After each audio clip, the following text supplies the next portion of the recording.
And it was an amazing trip. We did work with rappers in the ghetto. We did some fantastic sessions with percussionists, with the Ngoni, what they call it, the Halam in Dakar. We did stuff with the balafon, we did stuff with several singers. Ivan Duran coming with his mic and everything to Africa to follow me, because we have to take this time to exchange, to bring something left from Africa to America, coming back in this time. I come to Africa, I'm crying.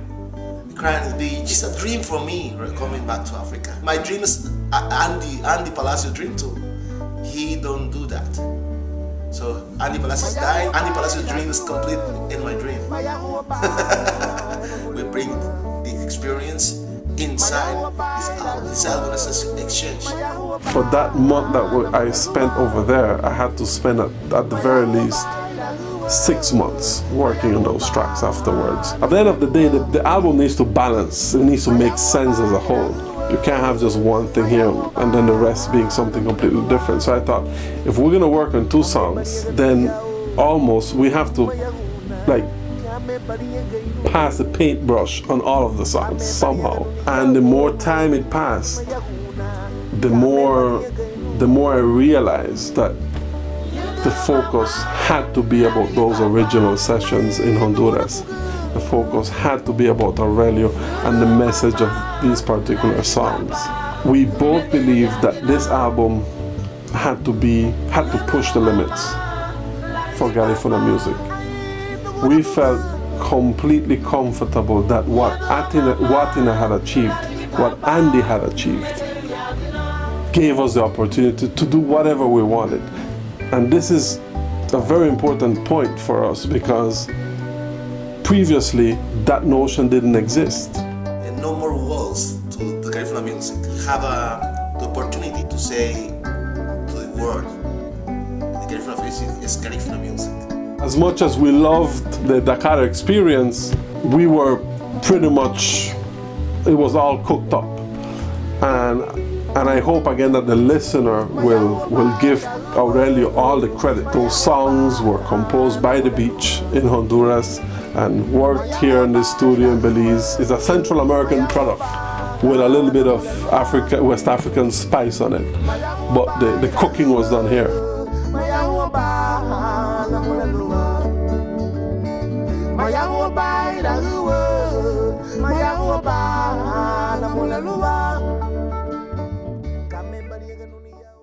Yes, Aurelio needs acceptance abroad to raise his profile in Honduras and to become an example in Honduras, because that's all we need, you know. We don't have any stars, you know. The closest thing to a star was Andy. Kids need that.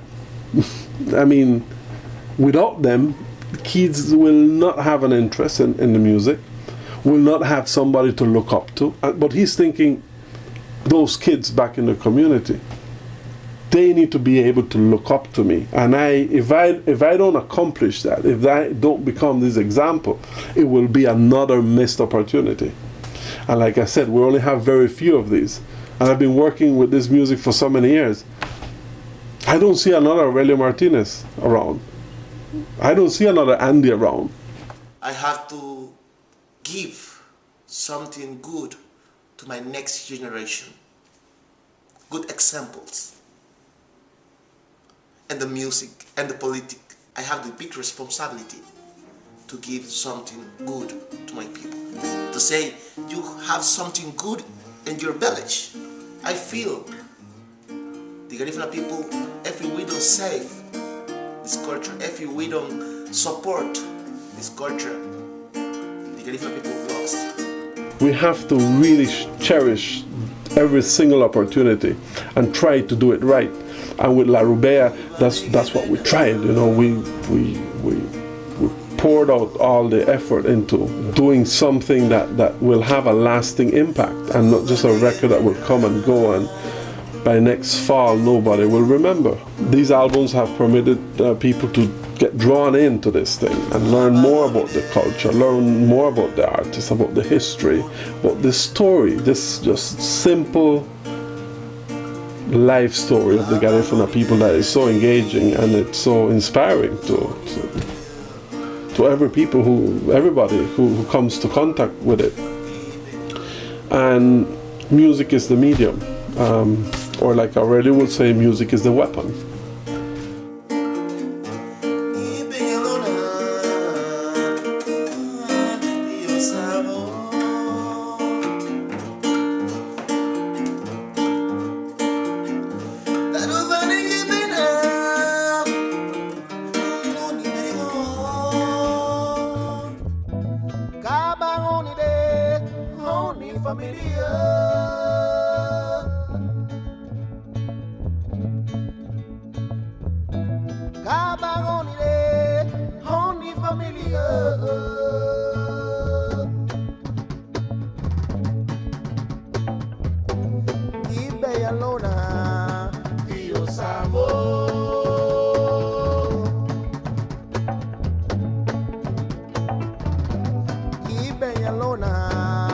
Dios amor.